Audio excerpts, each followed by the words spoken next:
how Laci called the mom crying one day, talking about how Scott didn't want kids and how she was just so distraught over that.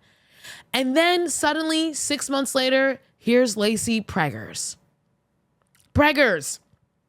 And when she asked Laci, well, what happened? She was like, he changed his mind. Everything's fine now.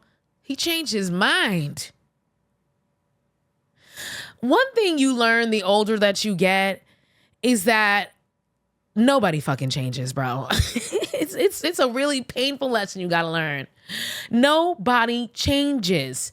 If you find somebody who changes, I mean, please go buy a lottery ticket, do anything you can, because that is good luck.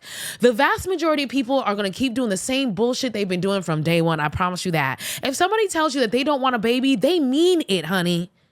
They mean it. I promise you, on either end, it doesn't matter if it's a man or a woman or other, they mean it. They mean it, folks. And you better listen. Because a lot of times when people tell, like Maya Angelou said, when they tell you who they are, believe them the first time. And for him to have a 180 6 months later, bloop, now you're pregnant.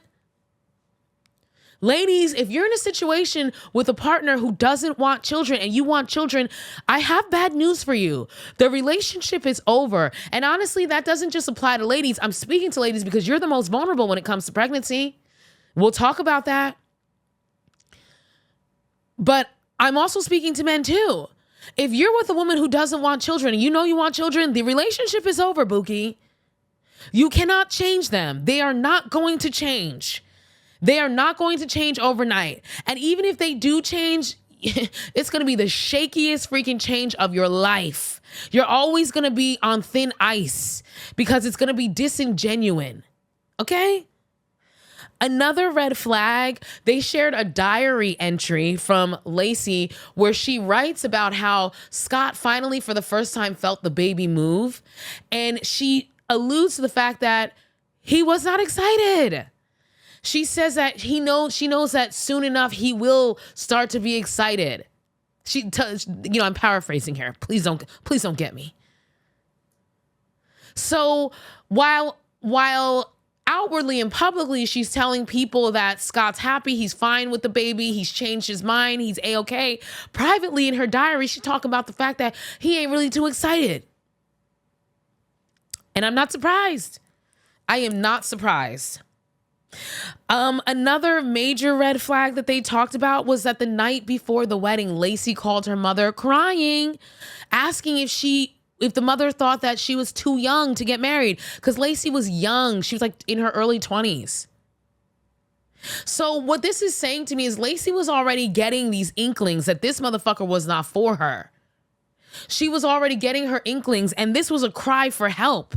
And the mom said that, she just told her, basically, that's a decision you got to make, Bookie, for yourself, you got to make that for yourself. And I understand, it's tough as a parent to be in that position because adults have to make decisions, especially major life decisions. They have to make them for themselves. And, she talks about later how she realized that now she really listens to her gut, because in those moments she did not listen to her gut with her daughter. So, we see these red flags, and I gotta say, can we have an honest conversation about red flags, folks? Just for a moment. Can we get real about red flags? For real, for real? Can we acknowledge that the fact that we usually get red flags literally almost instantaneously when we meet somebody? Can we be real? And that, okay, maybe if you don't get it in the moment you meet them, that you definitely get it within the first meeting of that person? Can we keep it rizzy? And that instead of us acknowledging it, we choose to ignore it because we don't honor our intuition. We haven't been taught how to honor our intuition. We've been taught, if anything, to question our intuition. Can we keep it real? And if we don't want to say that we don't see the red flags within the first, meeting of that person, we probably see it within the first few weeks of hanging out with that person. Can we keep it real? and acknowledge the fact that we be ignoring those red flags. And I'm not judging anybody. I want you to understand that, especially women, because we women have been trained to ignore red flags, especially in our intimate partners. We're taught from day one to give them a second chance, give them multiple chances, let them learn. Boys will be boys. If he hits you, that means he likes you.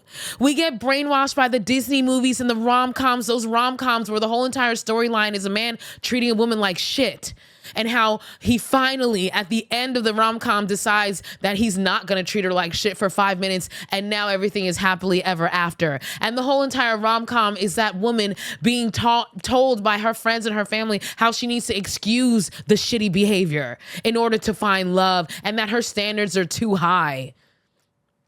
Yes, y'all, we've been trained as women to ignore those red flags. So I'm not judging people. I'm just saying, can we be real?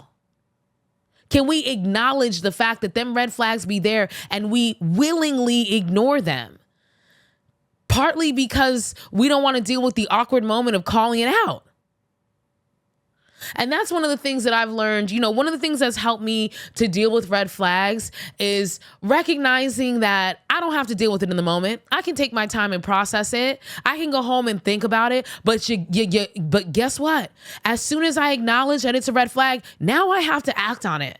And I got to kick that motherfucker to the curb and have the courage to do that. And one of the things that helps me have the courage to do that is to remember that every time you accept a red flag, you're telling the universe that you like that shit and you want more. So what I try to remind myself and to give myself the courage to keep it pushing is that I don't want more of this behavior. I want a motherfucker who's going to treat me the hell right.